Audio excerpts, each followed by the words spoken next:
Could you please introduce yourself? Yes, my name is Pamela Kumojini. I work as a Senior Disaster Management Officer in the Department for Relief, Disaster Preparedness and Management in the Prime Minister's Office, the Republic of Uganda. Thank you very much, Pamela, for willing to talk to ADN. So do you believe it is possible to achieve the first two global targets of the Sendai Framework for disaster risk reduction by 2030? The first global target is to reduce disaster mortality, and the second global target is to reduce the number of people affected by disasters. Yes, from a practitioner's point of view, I do believe it's possible because we have all the information that we need.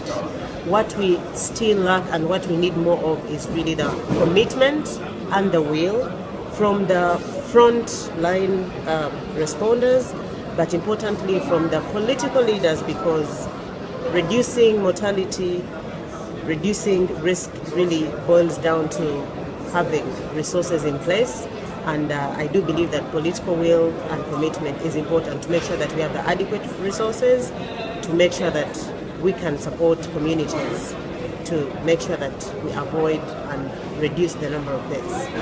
I think you answered my second question, but I'll still ask the question. So in no more than 2 sentences, what in your view is the most effective way to bring about a reduction in disaster deaths? What I would actually give as number one is we need to really strengthen early warning and early action. Having early warning information is very good, but in itself it is not sufficient if it is not backed up by early action.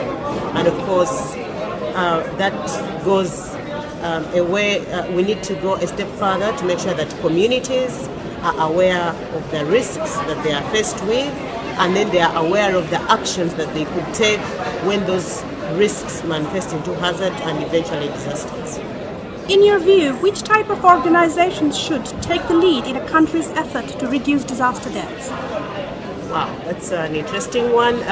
One, of course, the organizations that are responsible for disaster preparedness and management in respective countries, but importantly, I would say organizations that work with communities, and these could be NGOs, these could be community-based organizations, and these could be government agencies that are in charge of community development and rural development. So to me, organizations that work closer to the people are the most important. Are you aware of any good practices to reduce disaster deaths? Yes, quite a number of them, but again, I would say some of the best practices I've had in my own experience are those practices that have worked to empower communities, because at the end of the day, frontline responders, some of us are trained to do the response, but we are never closer to the people. So to me, it's important to make sure that the community's capacity to identify risk, to participate in hazard mapping is strengthened, and then so practices that revolve around community-based disaster risk management, to me, would turn out to be the best practices that I've come across. My last question is, why should we reduce disaster deaths? Wow, we need to reduce the disaster deaths. One, it's the right thing to do. It's really a moral obligation. And I think from a policy perspective, we are charged with the responsibility of protecting people, and protecting people really should be ultimately about avoiding deaths that may arise from events or incidents that we could actually prevent. Thank you very much, Pamela, for your time. Thank you.